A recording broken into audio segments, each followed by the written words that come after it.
अभी हम पिपरा विधानसभा में आ गए और हमारे साथ पूर्व विधानसभा प्रत्याशी मुमताज आलम जी है। इनसे हम जानेंगे आखिर चकिया गुमटी सहित कई सारी समस्याएं हैं जिसको लेकर माननीय लोग दूर करने के भाषण दिए, लेकिन प्रयास आज तक नहीं किया और इसका खामियाजा आम लोगों को भुगतना पड़ रहा है। इनसे हम सीधे सवाल होगा और जानेंगे इनसे कि इनकी क्या प्रतिक्रिया होगी। पहले तो बहुत बहुत स्वागत है सर। जी, आपका भी बहुत बहुत धन्यवाद, शुक्रिया।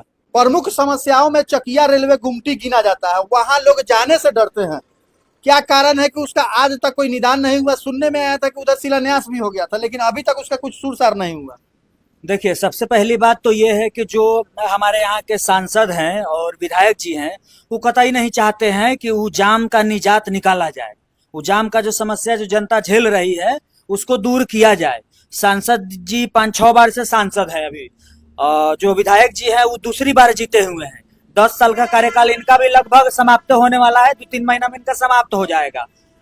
जानकारी के लिए मैं आपको बता दूं कि चकिया चौक जिस जगह पर वो आता है, अपार संख्या 136 या 37 है, गुमटी है, जहां जाम लगता है, उस जगह के वार्ड से लेकर देश के प्रधानमंत्री तक सब भारतीय जनता पार्टी का नेता है। आप समझिए, वार्ड भी, उपसभापति भी, सभापति, विधायक, सांसद, मुख्यमंत्री और प्रधानमंत्री तक भारतीय जनता पार्टी है। और उस जगह का अगर ये हाल है तो इसका मतलब साफ है कि भारतीय जनता पार्टी सीधा सीधा झूठ बोलती है कि वह विकास के मुद्दे पर वोट मांगती है और विकास का रास्ता दिखा रही है। यह सरासर गलत है। जहां उनके वार्ड, उनके सांसद, उनके विधायक, उनके मुख्यमंत्री, उनके प्रधानमंत्री, और वहां का हाल यह है कि लोग डरते हैं जाने के लिए। चकिया चौक पर 2-2 घंटा, 3-3 घंटा का जाम लग जाता है, जो पिपरा विधानसभा क्षेत्र के अंतर्गत आता है। और उस जाम के नाम पर सभापति भी जीते, उपसभापति भी जीते, विधायक जी भी जीते, सांसद जी भी जीते, और सब कोई जीतने के बाद भी उस समस्या का निजात नहीं निकाल पाया। आप क्या लगता है कि जो जाम है रेलवे गुमटी पर, जाम केवल चुनावी मुद्दा है और चुनाव जीतने का तरीका है? सिर्फ चुनावी मुद्दा है, इसके अलावा कुछ नहीं है। जो शिलान्यास किया गया था, वो जिस दिन आचार संहिता लगा, यानी देश में लोकसभा का जब चुनाव होना था, तो आचार संहिता जिस दिन लागू हुआ उसी दिन सांसद महोदय जी ने शिलान्यास कर दिया, जबकि यह सिस्टम के खिलाफ है। ऐसा करने पर चुनाव आयोग आपका जो सदस्यता है वह रद्द कर सकता है, सांसदीय सदस्यता छीना जा सकता है, और यह एकदम सही प्रावधान है। लेकिन भैया, भारतीय जनता पार्टी की सरकार है, उनके सांसद है, भीषम पितामह कहा जाता है, तो भैया उनके लिए तो कोई कानून लागू होता नहीं है। अगर यही कोई दूसरा सांसद होता और इस तरह का काम किए रहते तो आप यकीन मानिए कि उनकी संसदीय सदस्यता रद्द होकर और फिर से चुनाव हो गया होता अभी तक। तो क्या लगता है कि इस बार फिर चुनाव होना है 2025 में, तो क्या इस बार के जो स्थानीय विधायक है उनको जो गुमटी पर जो जाम लगता है, उस जाम के मुद्दे पर क्या वोट मिल पाएगी? देखिए, सबसे पहली बात है कि वो तो पिछला ही बार नहीं जीतते। लोग इतना नाराज थे, चकिया का लोग इतना नाराज थे कि उनको वोट नहीं देते। लेकिन वो कहा जाता है ना, जिस तरह से भाजपा का नीति रहता है कि हिंदू मुसलमान के नाम पर बहला फुसला कर वोट ले लेती है, उसी तरह से ऐन मौके पर जब वोट का टाइम आया, जब 1-1.5 महीना बचा, तब हिंदू मुसलमान का बात हो गया। 1-2 जगह पर दंगा वाला सिस्टम हो गया, जिसकी वजह से वो जीत गए, नहीं तो वो जीतते नहीं। और हमारे विधानसभा में कुशवाहा समाज के लोग अगर एकत्रित होकर राजमंगल कुशवाहा जी को ही वोट देते थे, हमको नहीं देते, वो अलग बात है, लेकिन अगर राजमंगल कुशवाहा जी को ही वोट देते थे तो वो कतई नहीं जीतता, यहाँ भाजपा का विधायक होता ही नहीं। कुशवाहा समाज के 6 प्रत्याशी उतर गए और अपने जात का लोग ही अपने जात को हरवाने पर उतारू हो गया, जिसकी वजह से ऐसा विधायक, जो थोपल थापल विधायक जिसको हम बोलते हैं, जो विधायक बनने के लायक था ही नहीं, बिल्कुल वार्ड बनने के लायक नहीं था, लेकिन फिर भी उसको भारतीय जनता पार्टी थोप दिया पिपरा विधानसभा के माथा पर, जिसको लोग आज तक झेल रहा है जाति और धर्म के नाम पर। उनके अंदर विधायक वाला 1% भी क्वालिटी नहीं है। आपको जानकर हैरानी होगी कि जो विधानसभा में बोलने के लिए जो टाइम मिलता है, वो टाइम उनका नदारद चला जाता है, बोल नहीं पाते हैं, क्योंकि उनको बोलना नहीं आता है। उनको कुछ पता ही नहीं है योजना के बारे में, उनको पता ही नहीं है कि काम किस तरह से किया जाता है, विधायक का काम क्या होता है। थोपल थापल विधायक है, जिसको चकिया और पिपरा विधानसभा के माथे पर थोप दिया गया, जिसकी वजह से विकास के नाम पर जीरो है, कुछ काम नहीं होता है। और यह सिर्फ चुनावी मुद्दा है। चकिया का जो ओवरब्रिज का मुद्दा है, यह मुद्दा सिर्फ चुनावी मुद्दा है। और जब तक भारतीय जनता पार्टी का लोग यहाँ जीतता रहेगा तब तक कतई भी नहीं बनने जा रहा है। इसके लिए विकल्प निकालना पड़ेगा, जनता को सोचनी पड़ेगी, जनता को सही लोगों को चुनकर विधानसभा लोकसभा भेजना पड़ेगा, तभी जाकर वह मुद्दा सही से हो पाएगा, वहां ब्रिज बनेगा, नहीं तो ये मुद्दे रह जाएगा।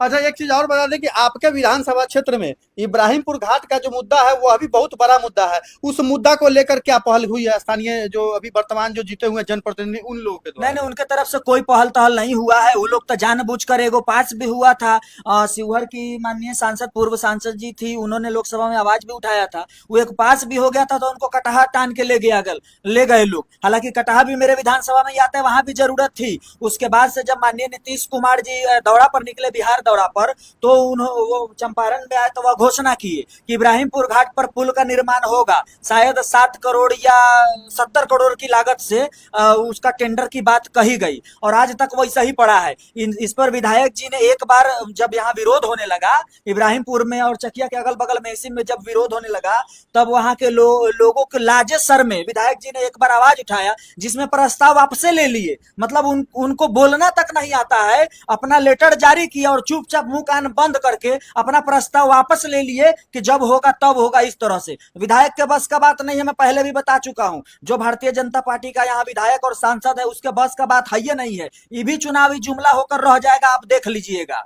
तो क्या लगता है यहाँ के जो वर्तमान जो सांसद है, विधायक है, वे लोग पार्टी के नाम पर जीतते हैं, यहाँ के स्थानीय समस्याओं से उन लोगों का कोई मतलब नहीं है? पार्टी के भी नाम पर जीतते हैं और हिंदू मुसलमान के नाम पर जीतते हैं। यहाँ लोगों के कान में भर दिया गया है कि मियाँ को शोषण करिएगा तो भाई हिंदू खतरे में नहीं रहेगा, यह कान में भर दिया गया है। जबकि हकीकत यह है कि मुसलमान को भी 100 रुपये पेट्रोल मिल रहा है और हिंदू को भी 100 रुपये पेट्रोल मिल रहा है, कहीं अलग नहीं है। जैसा कि आप जानते हैं वक्फ बोर्ड का जो मामला चल रहा है, मान लेते हैं कि मुसलमान का जमीन छीना गया, हम एक पल के लिए मान लिए कि छीन लिया, हमारा सब जमीन छीन लिया, मस्जिद का ईदगाह का सब जमीन छीन लिया, तो जो 85% लोग हैं, क्या उनको घर मिलेगा उससे? क्या उनको उसका पैसा मिलेगा बांट के? नहीं मिलेगा। उससे कोई फायदा होने जाने को है? कोई फायदा नहीं। ये सिर्फ चुनावी एक समझिए कि आइडियोलॉजी के हिसाब से काम होता है कि मुसलमान करते रहिए और हिंदू हिंदू कर वोट देते रहिए। आज देश में 85% लोग, खुद भारत सरकार कहती है कि 85% लोग 5 किलो अनाज पर निर्भर है, तो 85% लोग गरीबी रेखा में ना आता है। वो 85% लोगों को क्या वक्फ बोर्ड का जितना भी जमीन है, जितना भी, चाहे 5,000 करोड़ का हो, 1 लाख करोड़ का हो, सब बेच दीजिए, उन लोगों के खाते में दे दीजिए 15-15 लाख रुपया। क्या देगी सरकार? नहीं देगी। तो यहाँ के लोगों को समझना पड़ेगा, जो मुद्दा का बात करेगा, जो आपके लिए लड़ रहा है, आवाज उठा रहा है, उसके साथ अगर जाएगी जनता तो उनका काम होगा। अगर हिंदू मुसलमान के नाम पर वोट दीजिएगा तो मुसलमान हो रहा है, सीएए हुआ, एनआरसी हुआ, उसके बाद 3 तलाक हुआ, 370 हटा और अभी वक्फ बोर्ड का मामला चल रहा है। ये 4 गो मुसलमान का मुद्दा जो है, जिस पर मुसलमान रोड पर उतरा हुआ है, उससे क्या मिल गया 85% के लोगों को? हमको बताइए, सिवाय अंदर के दिली और दिमागी खुशी के अलावा क्या मिला है? बताइए, कुछ मिला है? अच्छा, क्या लगता है इस बार जो चुनाव होना है, विधानसभा का चुनाव, उसमें जनता अपना हक और अधिकार खोजेगी? देखिए, हम लोगों का काम है कि लोगों को जागरूक करें, लोगों को सही मुद्दे पर बतलाएं कि लोग सही मुद्दे पर वोट करें। जैसे स्वास्थ्य का मुद्दा है, सबसे बड़ा मुद्दा स्वास्थ्य और शिक्षा का मुद्दा होना चाहिए। जितनी भी पार्टी चुनाव लड़ती है उसका सबसे पहला आइडियोलॉजी यही होना चाहिए कि स्वास्थ्य और शिक्षा। लेकिन यहाँ क्या है, उल्टा है। यहाँ जाति लोग खोजता है पहले कि हमारे जात के कौन बा, ओके पहले वोट दे दे। अगर जात का लोग नहीं लड़ेगा तो सीधा मोदी जी के नाम पर दिल्ली में वोट दे देंगे, बिहार के नाम पर। तो मोदी जी चकिया के जाम पर थोड़े आके फंस रहे हैं, मोदी जी को थोड़े इब्राहिमपुर घाट पार करके जाना है वारी, ऐसा तो नहीं है। यहाँ के लोग को ना जाना है। तो जब पिपरा विधानसभा का जनता, मोदी जी जो दिल्ली में बैठे हैं, जो वाराणसी से सांसद हैं, उनके नाम पर अगर वोट दे देगी तो भैया जाइए वाराणसी में पुल क्रॉस करिएगा, वाराणसी में डेवलपमेंट हो रहा है, तो जाइए भैया वहीं बसिएगा, यहाँ काहे ला रहिएगा। जब यहाँ आप रह रहे हैं, यहाँ का मुद्दा आप झेल रहे हैं, तो यहाँ के मुद्दे पर ना वोट दीजिए। एक सांसद और एक विधायक अगर भाजपा का नहीं जीतेगा, इसका मतलब भी थोड़ा है कि प्रधानमंत्री नहीं बनेंगे या नीतीश कुमार जी या भाजपा का कोई मुख्यमंत्री नहीं बनेगा। ऐसा नहीं है। अगर सही लोगों को चुनाव जिताते रहिएगा तो मुख्यमंत्री भी सही होगा, प्रधानमंत्री भी सही होगा। और चकिया जैसे अपार संख्या पर जिस तरह का जाम लग रहा है, लोग जाने से डरते हैं, वहां कब का पुल और ब्रिज बन गया रहता, इब्राहिमपुर घाट पर भी पुल का निर्माण हो गया रहता। आपको एक बात हम बता दे रहे हैं, शिक्षा का मुद्दा ऐसा है, हम अपने विधानसभा का बात बता रहे हैं। मेरे विधानसभा में जितना भी सरकारी विद्यालय कॉलेज जो है, उसमें एक दिन भी हमारा जो यहाँ का जो जीता हुआ विधायक है, एक दिन भी बैठकर मीटिंग नहीं किया होगा, मास्टर साहब सबसे जाकर निरीक्षण नहीं किए होंगे, होंगे, बैठकर बच्चों से बात नहीं किए होंगे कि यहाँ यहाँ क्या क्या सुविधा मिलती है, यहाँ पढ़ाई हो रही है कि नहीं हो रही है, ये सब कोई जांच नहीं। खाली फोटो खिंचवाते हैं, अपने जात के कुर्सी पर जाकर बैठ जाते हैं और जात जात चिल्लाते रहते हैं और जात के नाम पर जीत रहे हैं और धर्म के नाम का ठिकरा फोड़ रहे हैं। बस यही करते हैं। न उनको स्वास्थ्य से लेना देना है, न उनको शिक्षा व्यवस्था से लेना देना है, न उनको रोजगार पलायन से लेना देना है, न उनको चकिया मेहसी और तेतरिया पिपरा के मुद्दों से लेना देना है। उनको सिवाय जाति और धर्म मोदी जी से लेना देना है बस, और इसी नाम पर वो जीत रहे हैं।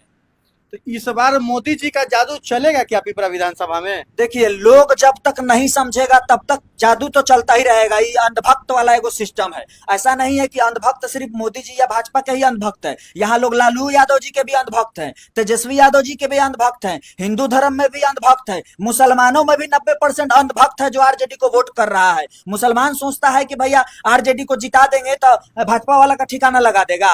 हिंदू धर्म के लोग सोच रहे हैं कि अगर मोदी जी को जिता देंगे तो मुसलमान के ठिकाने लगा देगा। तो भैया जब हिंदू मुसलमान पर वोट करते रहिएगा अंधभक्ति की तरह, तो भैया कहां से विकास होगा हमको बताइए। दुनिया देश कहां से कहां चला गया। हमारा बिहार का लोग ट्रेन में भेड़ बकरी जैसा बैठ के जा रहा है कहां, कलकत्ता 10,000 पर कमाने, दिल्ली बंबई 10,000 पर कमाने। एगो 50-70 के ट्रेन में 50 गो 70 गो एगो बोगी में जो सीट रहता है उसमें 500-500 लोग, 500 लोग भेड़ बकरी जैसा जा रहा है। ये दिनवा भुला जाता है लोग। और चुनाव जब आएगा तो मोदी जी के नाम पर, आरजेडी के नाम पर, मुसलमान के नाम पर, हिंदू के नाम पर वोट दे देगा। तो भैया जाइए 10-10 हजार पर गुलामी करते रहिए, इसी तरह बिहार में बेरोजगार फैलाते रहिए, यही ना होगा। देखिए, जब तक आम आदमी अपने हक और अधिकार को नहीं समझेंगे तब तक इसी तरह का शोषण होता रहेगा। हर जाति धर्मों के नाम पर लोग टुकड़े करते रहेंगे, अपना काम निकालते रहेंगे। जब चुनाव खत्म हो जाने के बाद दूध में पड़ा मक्खी को लोग निकाल के फेंक देता है, उस तरह लोग जनता को भूल जाते हैं कि कोई मतलब नहीं है। लेकिन जब चुनाव आता है तो फिर जनता के पास जाते हैं और फिर वही चुनावी वादा होता है, आश्वासन होता है कि इस बार हो जाएगा, लेकिन मिलता कथी है तो कुछ नहीं। तो भैया अब आप लोग को सोचना है, समझना है, अपने हक और अधिकार के बात करनी है कि हमारे जो पूर्वज गलती किया वह गलती को हम ना करें। हमें अच्छा बिहार चाहिए, हमें अच्छा पिपरा विधानसभा क्षेत्र चाहिए, हमें अच्छा चकिया चाहिए, हमें जाम से मुक्त चकिया चाहिए। तो इन सारी समस्याओं पर आपको फोकस करना होगा, तभी आपका विकास होगा, आपके बच्चों का विकास होगा, आपके समाज का विकास होगा। आपके नजर में खबर किस प्रकार का है, कमेंट बॉक्स में आकर बताइएगा। मिलते हैं फिर अगले अपडेट में एक नए मामले के साथ।